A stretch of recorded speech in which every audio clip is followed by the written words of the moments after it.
Hello, welcome to the channel and thanks for joining me. So today we've got a Sanyo personal stereo and this is a M-GR59. So it's got the cassette player plus the radio and it doesn't work. I think it's probably got a few issues from what I can tell already.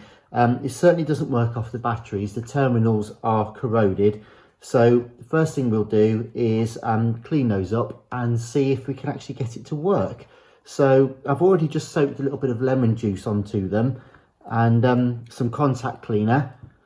And hopefully now, once we actually get in here and give these a nice clean, we should find, that quite a lot of stuff's coming off, a lot of the corrosion there. So that's great. So we'll just, I'll just clean that up and then we'll try it again on batteries, see if it works. But first, what I did want to do is try it off the mains power. So we've got 4.5 volts DC and we'll plug that in now. Yep. I can't really bring that to you on the camera too much now. It doesn't reach, but you can kind of, you can see it and hear it whirring away. But let's stop that and put the batteries in, because I think by now, hopefully, we should be in business. So let's put these batteries in here. It's three batteries. So the power supply, incidentally, for this model was 4.5 volts DC, but it's the positive pin, positive tip. So now we've put the batteries in. We've just got some of this gunk off of the battery terminals, and hopefully, there it is, spinning away. So we've sorted that already. So let's get a tape in and see what else we can do with it. And we've got a tape here. So what I'll do is I'll put in some speakers. I've got these lovely period correct Sanyo speakers here. So we'll pop those in and hopefully we'll get left and right channel.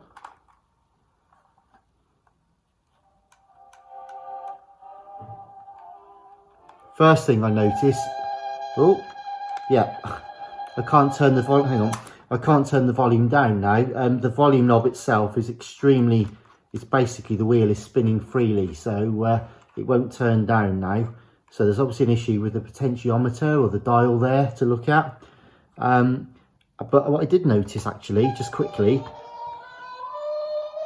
is that one of the channels doesn't work. There, we've got both channels on now, and as soon as I let go, that one goes. So I'll just put some contact cleaner down into the phone socket.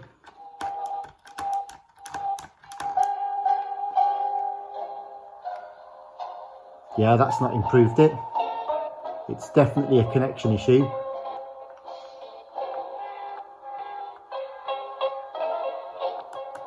Yeah, so it's definitely a connection issue, and you know that because I know for a fact that these speakers work fine, and also what I've done is I was just tapping it, and every time I just touched the connection it was intermittent, it was coming on and off.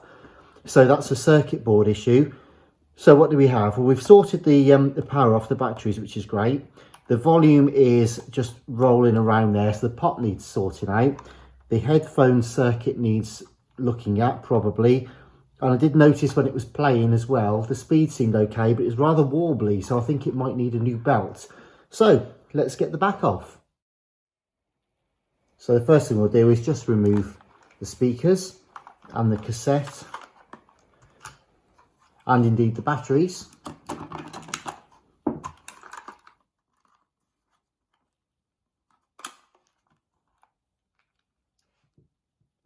Okay, so to remove the back cover on these, nice and easy, 3 screws.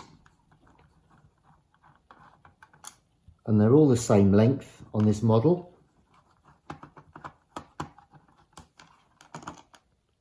The third one's in the battery compartment.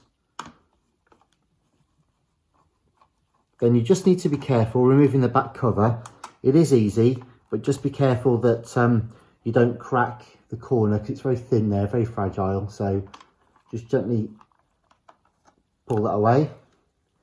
Okay, so the back cover can go to one side. And then what we need to do is remove the 2 screws on the circuit board, and that will allow us access to the belt, which you can already see here, and also to the volume pot, which is just inside there. So just carefully don't pull on any wires. Okay, just out of interest, I think I'm going to reach for the AC adapter again now, just to see what the belt's doing. So I'll just give the pin a clean as well for the DC adapter. So I'm just going to plug a DC adapter in a minute, and we may be able to do this in situ just here, potentially. Yeah, and you can see the belt working away. On the face of it, it doesn't seem too bad. It's a little bit wobbly, but we'll take a look at that in a sec. Right. Anyways, good news that it's turning at all. The motor's running nicely. And so, anyways, there we go. So there's the belt. Yep. And it's a classic teardrop shape. Look, it's old. It's got some, well, it's still fairly malleable, but it's obviously been so long, it's egg-shaped now rather than circular. So it's deformed. And what will happen is as that's travelling around the pulleys, it will just start to impart sort of flutter on that, because it will be inconsistently spinning around the pulleys. So we'll get a new belt for that in a moment. But the first thing, or next thing I should say, is we're going to have a look at this volume potentiometer. So we'll just try and zoom into that now. Okay, so yeah, you can see it spinning around there quite freely, and actually it looks like it's just worked itself loose. So I think what we'll be able to do, hopefully, is just screw that down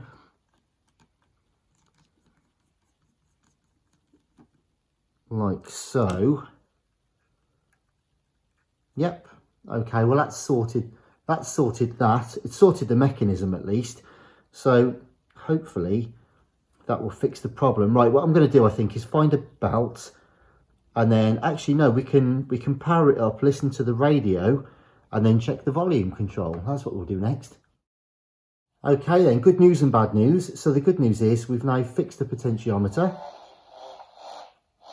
Loud, quiet. So the volume pot now works. It's now working off batteries. We just need to find a belt, but also, of course, whilst we're in here now, we can take a look at the headphone jack. So let's turn it up so we can hear what's happening. Right.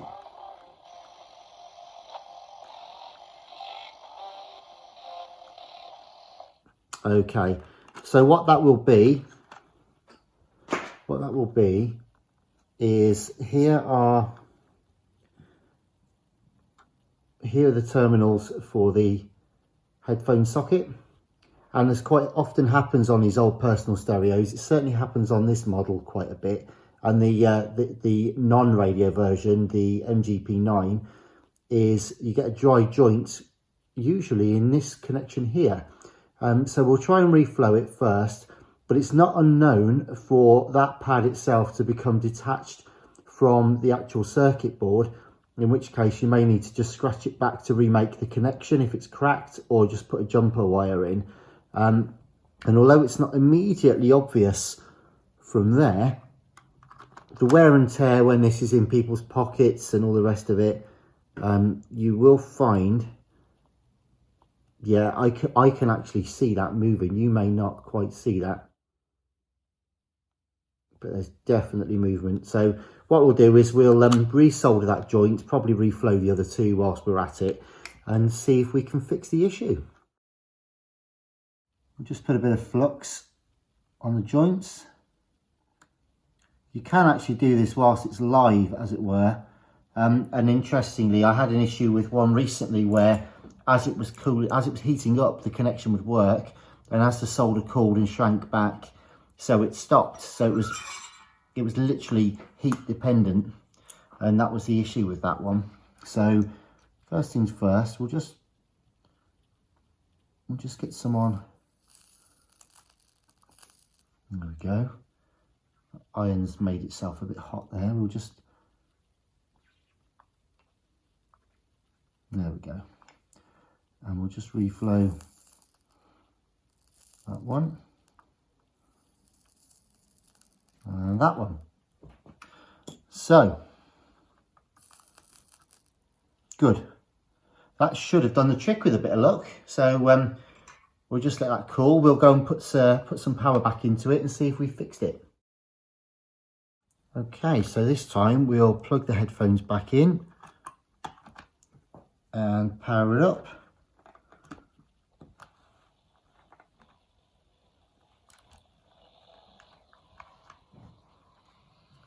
Yep.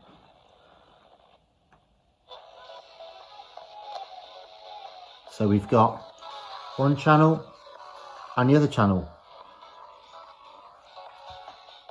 And if we unplug it and plug it back in, yep. Obviously you've got the intermittent FM stereo because of the because I'm lifting these up and they're acting as aerials. So what I might just do now is put the tape back in real quick, and we'll just check it with the tape, which obviously has got a more uniform sound. Except we can't quite do that yet because we need just put this belt in, don't we? Okay, so incidentally, I've also just run some IPA across the circuit board there. It looked a bit dirty. The contacts themselves are still working okay, but nonetheless. So what I wanted to do very quickly was just run again more IPA, very useful stuff this. Just wanted to run it inside the pulleys. Now the belt itself was in good condition when it came off. Admittedly, it was rather egg-shaped, but it hadn't broken down or degraded or anything like that. And the motor's running okay, so we won't oil the motor shaft. Doesn't need it. But we've got a little bit of gunk off the pulleys. So I'm just about to replace the belt here with one of a similar size to one that came off, and it's also a little square belt, the same. Okay, that's on, and we'll just power it up and see if it runs okay. Lovely. Yep, you know it's okay when you can't even really see it moving. There's no sort of deformation or warbling or anything like that, so that's good. Right, okay, so we've got the belt on. We've done that. We've fixed the headphone socket, we fixed the volume control, so we can put it back together now, and I'm just going to clean the heads. Just remember to put your cables back through the inlets on the circuit board and tape it back down as well. Keeps it neat and tidy, stops the cables from chafing, and it also allows everything to go back together properly. So there we go. Didn't take long, probably half an hour or so. So it didn't run off its own battery, so we've cleaned the terminals. And now that's running beautifully. Also, we've changed the belt. The old one was teardropped, so we've got rid of that and put a new one in to make it run truer. But the headphones now work on both channels, and the volume control also now has been repaired.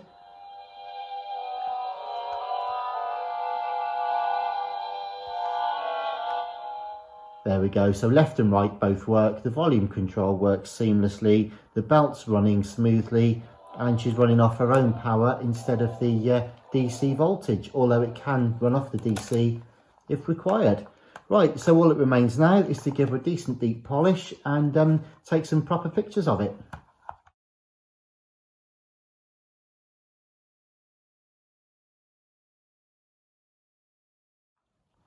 Just going to clean the head real quick before we give it a full polish. So I've shown this in the other videos, but essentially on these units, all you do, press play. I've got a little cotton tip here, cotton bud with isopropyl alcohol on it, and you can hear that squeaky clean. Just a few passes across the head. That looks pretty clean. And also we'll do the pinch roller while we're here, and indeed look the capstan as well. Now obviously when it's in fully depressed position, you can see the stuff that's come off that straight away. When it's in its fully depressed position, you can't actually get to the back of the capstan or anything, so make sure you get in there with the play off, and that will allow you to get in here and clean like so. Plus also if you partially press play, then it will bring the roller out just far enough for you to be able to access it, but you can turn it as well as you go, and you can see, actually, you can see the amount of gunk that's coming off of this.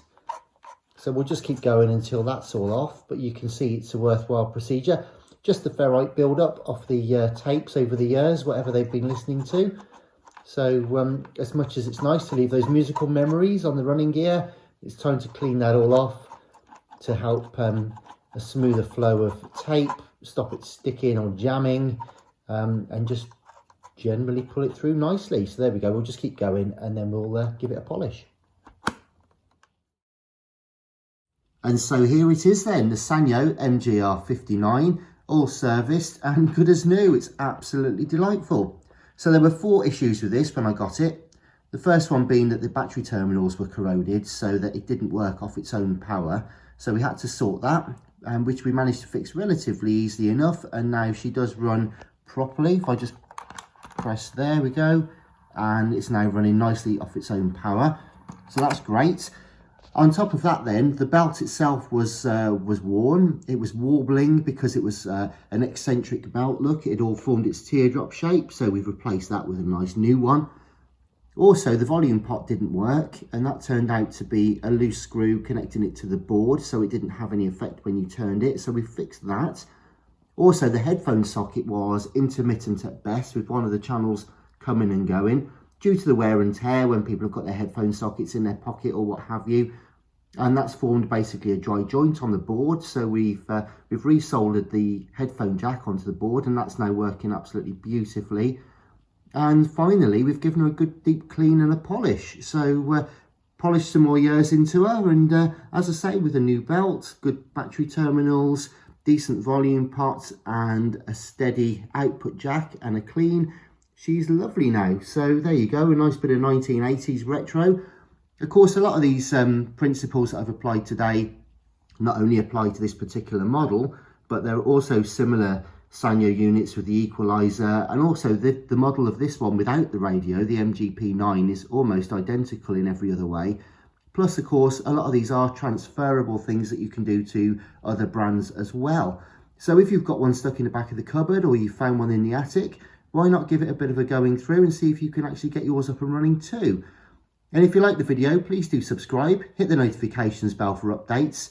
We've got a load of personal stereos, boom boxes, 8-track players and recorders and all that kind of thing on the channel. So it'd be great to have you along for the repairs and restorations. And in the meantime, thanks again for watching, and I'll see you soon.